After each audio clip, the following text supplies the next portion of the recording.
लोरी है और मेरे साथ आज मल्टीपल ऑर्गेनाइजेशंस, इन्वायरमेंटल ऑर्गेनाइजेशंस यहाँ आई हैं आपके सामने एक इम्पॉर्टेंट बात रखने, जो है कि बाढ़ जो हमारी 26 और 28 तारीख को पिछले महीने आई, उसके क्या रीजंस थे, उसके क्या नेचुरल रीजंस थे जो सबको लगता है कि ये नेचुरल था, और क्या प्राइमरी मैन मेड रीजंस थे जिसकी वजह से जो तबाही थी वो आज तक जितनी तबाही हमने कभी देखी नहीं उतनी तबाही हो गई।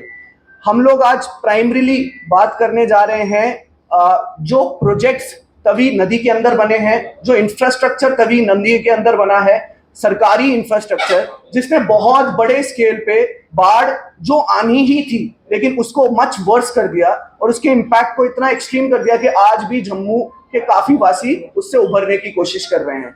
इसके अलावा हम लोग आज कुछ ऐसी डिमांड्स भी रखेंगे जो आपको सॉल्यूशंस की तरफ लेके जाएगी कि कैसे हम लोग इस इशू को हल कर सकते हैं। और एक और चीज जो मैं स्टार्टिंग में ही बताना चाहता हूं प्रेस कॉन्फ्रेंस के कि लगभग हमारा मानना है कि पहले जो 88 की बाढ़ थी, 88 की बाढ़ और जो 14 की बाढ़ थी, उसमें जो समय का डिफरेंस था और 14 और 25 की बाढ़ में जो समय का डिफरेंस है और जो अगली बाढ़ में समय का डिफरेंस होगा वो बहुत कम होगा। आप पैटर्न देख रहे हैं किस तरीके से ये कम हो रहा है। तो हमारा मानना है अगली बार 3 से 5 साल या उससे भी कम समय में आ सकती है, तो हमारे पास समय बहुत कम है। और आज जो ये मुद्दा हम रखने जा रहे हैं ये आने वाले टाइम पे जाने बचा सकता है। इस बार तो जान गई नहीं, लेकिन अगली बार हो सकता है कि हम लोगों को जान का नुकसान भी झेलना पड़े, देहरादून और हिमाचल की तरह। अब मैं चाहूंगा कि हमारे स्पेशल गेस्ट जो पुणे से आए हैं, जो 20 साल से ज्यादा रिवर्स के ऊपर काम करते हैं और आर्किटेक्ट बैकग्राउंड के हैं, सीनियर आर्किटेक्ट हैं और पुणे से हैं, और रिवर फ्रंट डेवलपमेंट जैसे प्रोजेक्ट्स के ऊपर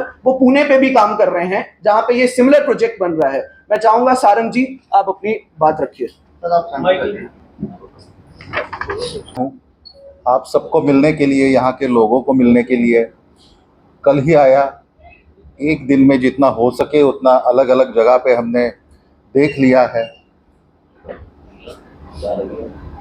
हमने तो सिर्फ देखा, पहले तो न्यूज़ में सुना, टीवी पे देखा, आपने तो वो सबका अनुभव किया।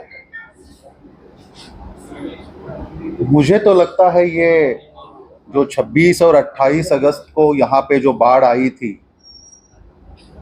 वो शायद सिर्फ ट्रेलर हो सकता है, न जाने एक्चुअल पिक्चर कब रिलीज होगी, क्योंकि परिस्थितियाँ इतनी बदल रही है, इतनी तेजी से बदल रही है।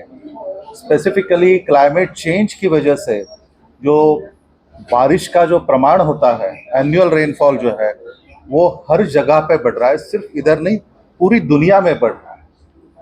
और सिर्फ बारिश बढ़ रही है ऐसी बात नहीं है, बादल फटने लगे हैं। मतलब कम समय में ज़्यादा बारिश होती है। जब कम समय में ज़्यादा बारिश होती है तो वो पानी ज़मीन में जाता नहीं है और उसके सरफेस रन ऑफ जनरेट होते हैं और उसकी वजह से बाढ़ की लेवल बहुत तेज़ी से बढ़ती है। यही अनुभव हम हर जगह पे देख रहे हैं और 2025 में जितनी जगह पे फ्लड देखे शायद ही इसके पहले हमने देखे होंगे। अब इसकी वजह जो है, एक तो है क्लाइमेट चेंज जो आज के हिसाब से अपने हाथ में नहीं है, और दूसरी वजह है जो अपनी विकास नीतियां जो है, हम पानी में कुछ कंस्ट्रक्शन करें तो उसको विकास बोलते हैं, और उसकी वजह से नदियां अपने घर में आ जाए, अपने रास्तों पर आ जाए तो उसको विनाश बोलते हैं। शायद हम इसमें कुछ तो भी गलती कर रहे हैं, ये अपने को समझ लेना चाहिए।